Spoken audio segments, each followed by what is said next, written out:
Hotep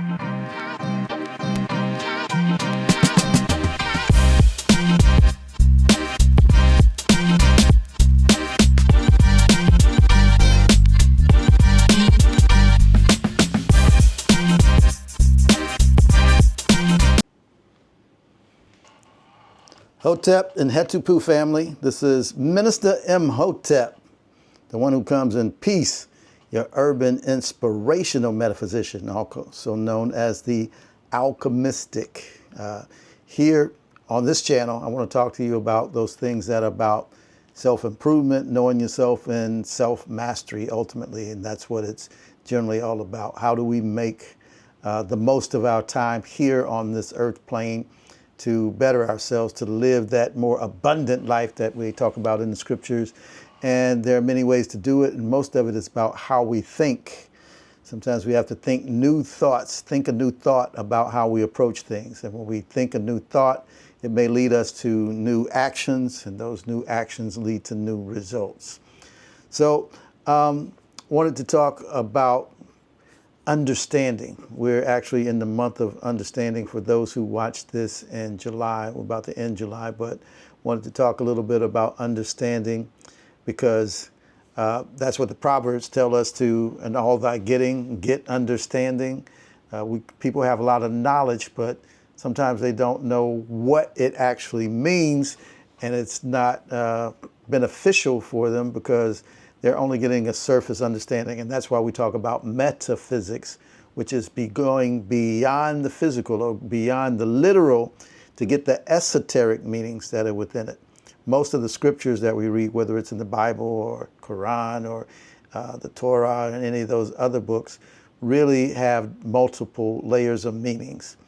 And most of the times we're dealing with the surface meaning, the exoteric, but there are also those esoteric meanings, because when we're dealing with people from, especially these ancient truths, these ancient teachings, they were more into mysticism and symbolism, numerology, astrology, and all those things, and that reflected in their writings. So you can't just look at it at a surface level. You have to go deeper, at a deeper level, to gain the understanding that these teachings tell us. The things that we don't understand also are the things that also stir up fear in us. And most of the time that fear is the acronym false evidence appearing real, because it's not substantiated. There's nothing to base it on other than our having an overly active imagination and imagining what can go wrong, as opposed to using those active imaginations to envision what could go right. It takes the same amount of energy, and it's a much more I guess, empowering experience to think about the possibilities of good, to reflect on what can go right. What stirs fear in some people are superstitions, don't put the hat on the bed, or don't split the pole, or you have to, a black cat, and any of those things. And one of those superstitious things is the number 13.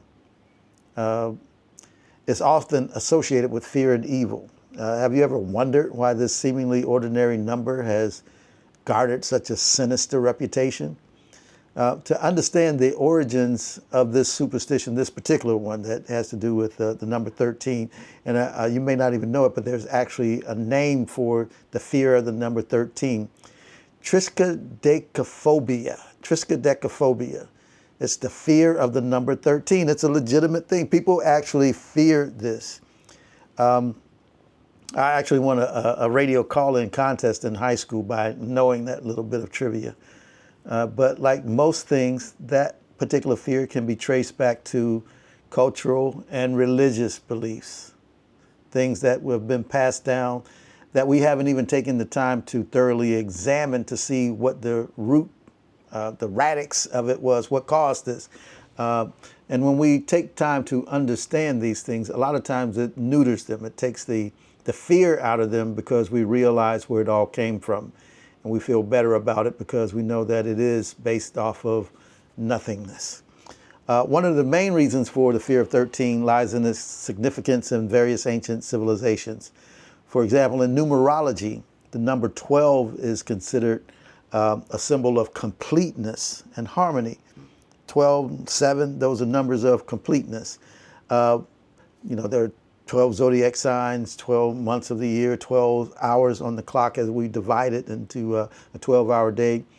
But however, when we get to 13, that 13 interrupts that pattern of 12, and so it's considered disruptive.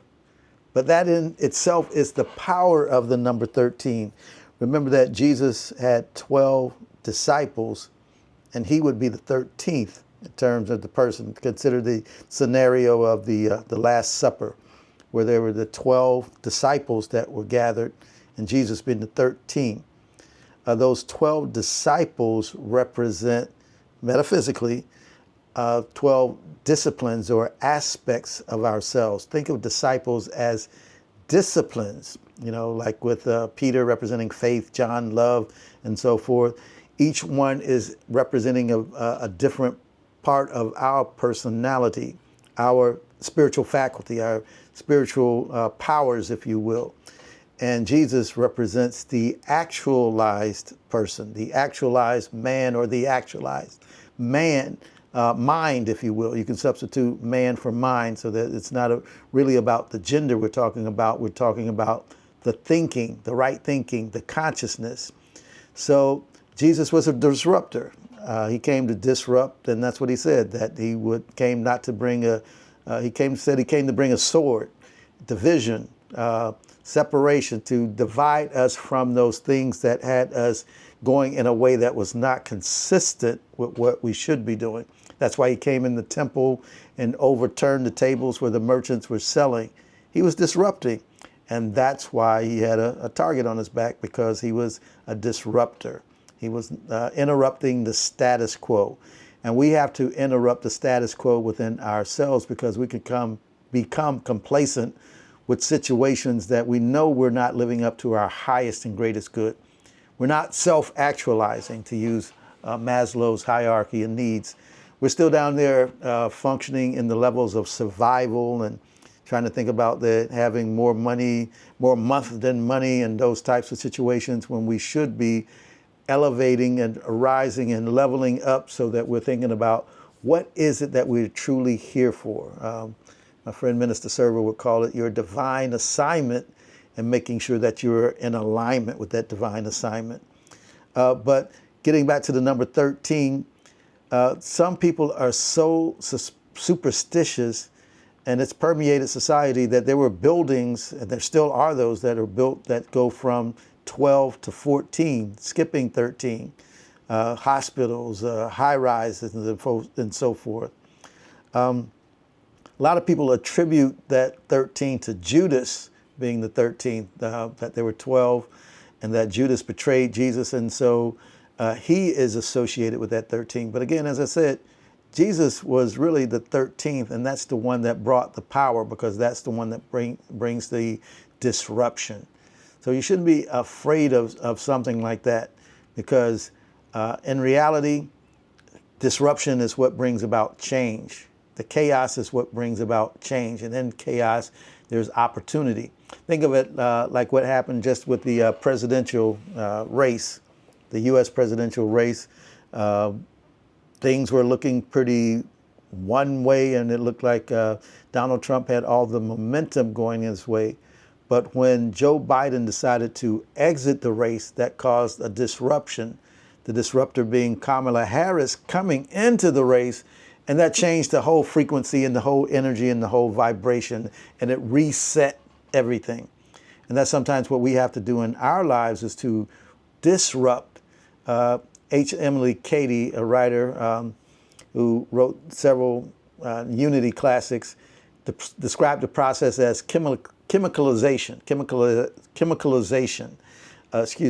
When something goes in and it works against the beliefs that you had for so long, and it disrupts those beliefs. You may call it cognitive dissonance, when something doesn't support what you believed in, and you see the evidence of some new evidence, you get a new input, and you're still, it doesn't correspond to what you've been taught or what you've believed for a long period of time, and that causes that disruption in your pattern and your energy. But again, that is a good thing, because it motivates you, it leads you, it stirs you to think.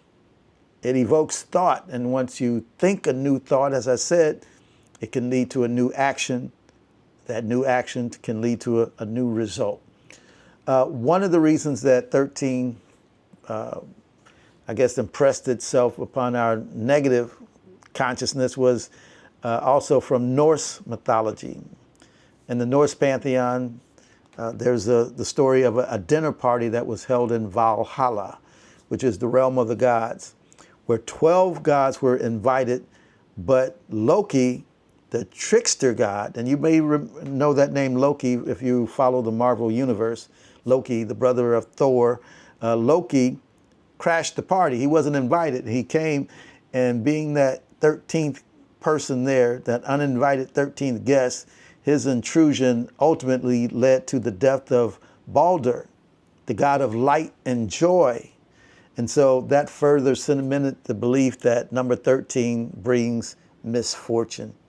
And even if you look in numerology, 13, typically when you get up to the double digits, you add them. So a 13 is a 1 and a 3, and that equals a 4. And 4 in some Asian cultures represents misfortune as well.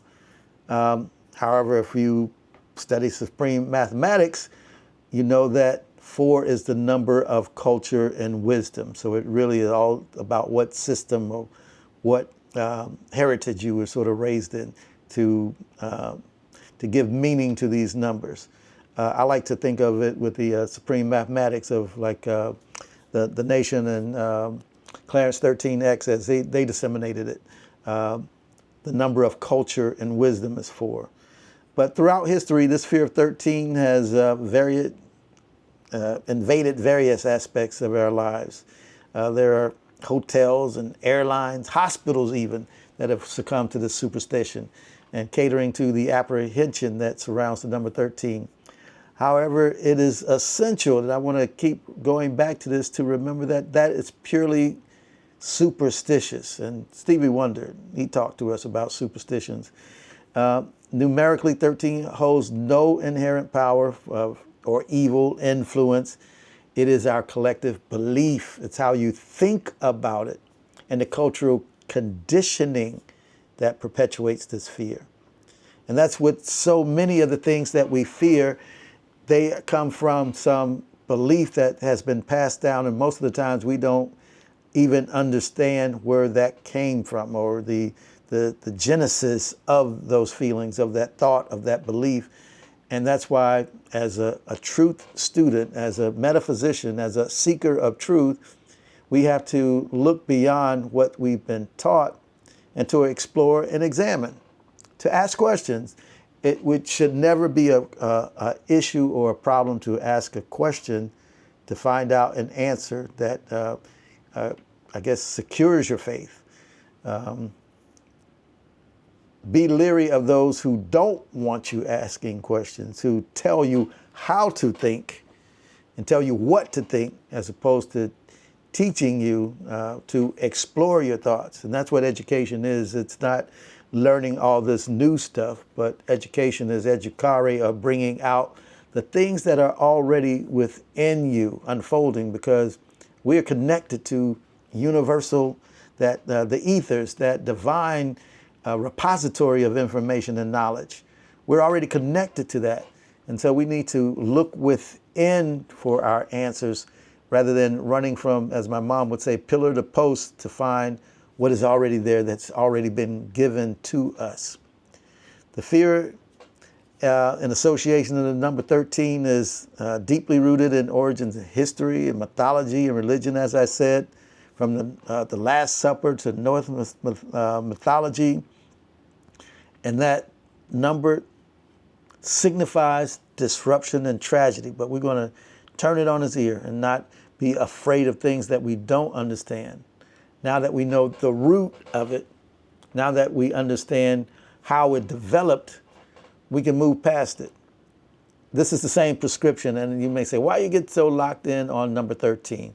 It's just an example. It can be anything that we've having unwarranted fear of, things that cause us to dread when there is really no justification for it. We know that scripture that says, now faith is the substance of things hoped for, the evidence of things not seen. I think we could just as easily say that fear is the evidence of things dreaded and the evidence of things not seen.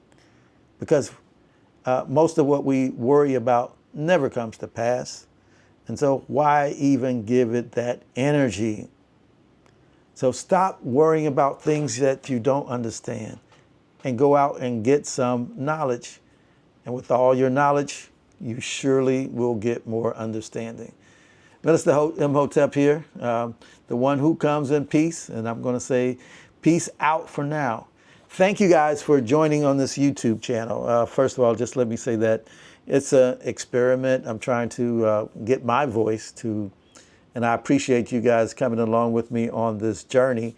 Where you start isn't where you end. So I know that it will keep improving. I will hopefully get better and eventually start bringing on guests and other folks who can share opinions as well. So Minister Imhotep, and I am out. Peace, power, and abundant blessings.